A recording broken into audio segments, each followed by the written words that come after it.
In the government's latest response, You must stay at home. Master of the house, doling out the charm. It's very important that everyone know that you are not alone.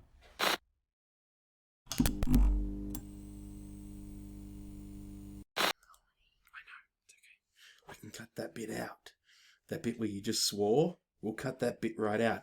All right, class, we're here to learn about structural isomers. Do you want to learn about structural isomers, Max? No. You haven't done one of these videos for a long time, have you? No. It's been a while. It's been a while. Who's this? I don't know. What? You know who this is? No, I don't. Who is it? Point up there. Point up and say that's Wolverine right there. That's who that is. That's Wolverine. No, it's not. It is too. None of those are Wolverines. They're all Wolverine. Sometimes I wonder why I even call you my son. Anyway, I love you. You're the worst though. Do you really not recognise them as Wolverine? Oh, anyway, well then the chemistry's going to go way over your head. So, structural isomers. That's what that says, right? Yes, I can read that. Can you? What's it say? Structural isomers? Nice, good work.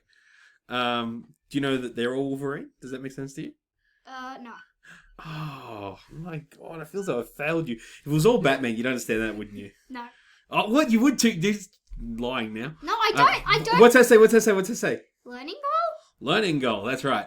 So, to be able to, by the end of this, you, my man, should be able to identify isomers and describe the types of isomers present. So that means the ones which are around, right? Okay. So if I could just get you to pause the video here, subscribe and like, comment below about how disappointed you are in Maxie here for not knowing who Wolverines are. And, so you know Wolverine, you call him Berserker. Stop it. Anyway, stop it. Stop now. Stop, buddy. But anyway, these are your vocabularies. If I get you to pause the video, write these down so you know. Oh, you went full berserker. So you know what so you know what the words are that we're referring to as we go back. Put it back in your head. Okay. So we've got a bit of a flow chart here. We have are you done? Yeah, I'm out of here. Okay, see you, buddy. Love you. Just get nerf gunned. You can't cut that bit out. No, I cut that bit out. Go away. Okay. So go tell Mum I'll be in there soon, yeah? Alright, so isomers. Isomers are... Oh, he's going to shoot me again. No, he's not. Isomers are when we have... Sorry, just 1 second. He's lost his mind. So, calm chemistry. Isomers are the same chemical formula with different shapes, right? That's the basis of an isomer. You've got two different structures, chemical structures, with the same chemical formula. Now, we have, here it splits into two. We can go down to stereoisomers, which are the same sequence of things. So if you go from the first carbon, we're generally talking about organic subjects, not always though, but if you go from the, say, for organic molecules, the first carbon all the way along, what happens is they're in the same sequence, but they might be on different sides of the carbons. And that's stereoisomer. So you have mirror images and all that sort of stuff.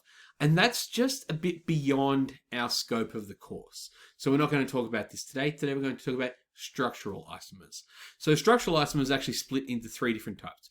We have chain isomers, positional isomers, and functional isomers. If you're really on the ball, what I'd like you to do is just pause before you go any further, just looking at these pictures and see if you can give yourself a quick definition of what each of those are.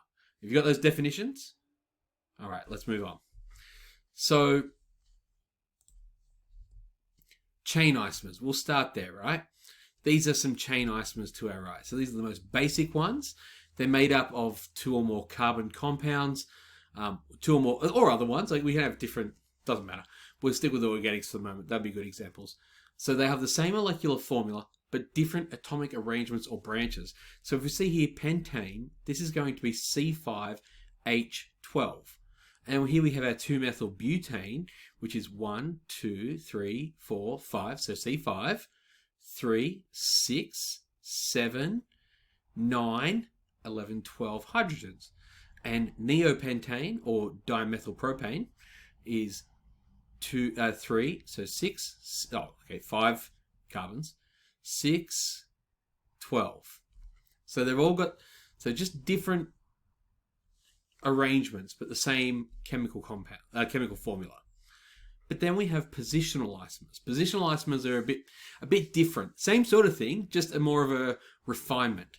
So positional isomers are constitutional isomers, which are structural isomers, that have the same carbon skeleton, so the hydrocarbon part's the same, but the functional groups are in different positions. And we see it here with a 1, 2, 3, 4, 5, a pentanol. Okay, so here we have 3 pentanol, and here we have 2 pentanol, and here we have 1 pentanol. And so the only thing that's changed amongst them is the position of the functional group. And that's what makes a positional isomer. Then we have functional isomers. These kind of blew my mind. Like when and I've given you the simplest of examples here with propanol and propanone, because basically they're very similar, except the carbonyl group is moved into the middle. But you could also have carboxylic acids. They'll go in with ethers. So will propanones, I think. Oh, sorry, ketones. But the point is, these ones, they're an isomer, so same chemical formula, different rearrangement, but the rearrangement has led to a different functional group being present. So these are wildly different in their reactivity and how they act, but have the same chemical formula, which makes things like determining what a compound is or an element is by mass really hard. And that's the way it used to be done. So that's where this started to cause a bit of problems. So that's our functional isomers. So let's have a look at some examples. So what I want you to do is to write the chemical formula for these. The mustache maybe just turned into Mario. Write the chemical formula. I don't know why that happened. Write the chemical formula for these, and describe what type of isomers are present. So here we have a positional isomer. Okay. This one here is a structural isomer.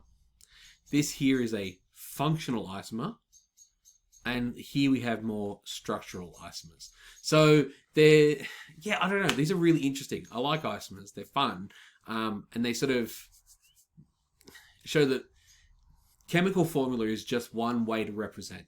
And there are lots of other ways to represent what's going on. And it depends on what we need out of our model, out of our information, as to which one we use. Okay, I hope that made sense. If you have any comments, put them in the comments below. You can talk about how much of a fool my son is for shooting me in the head with his Nerf gun, or how awesome he is, whatever. But if you have any questions about chemistry, pop those below. And yeah, I'll... whatever, we'll get back to you as soon as we can for any questions you have. Thank you for watching, and he's really throwing me, and we'll see you next time. Bye now.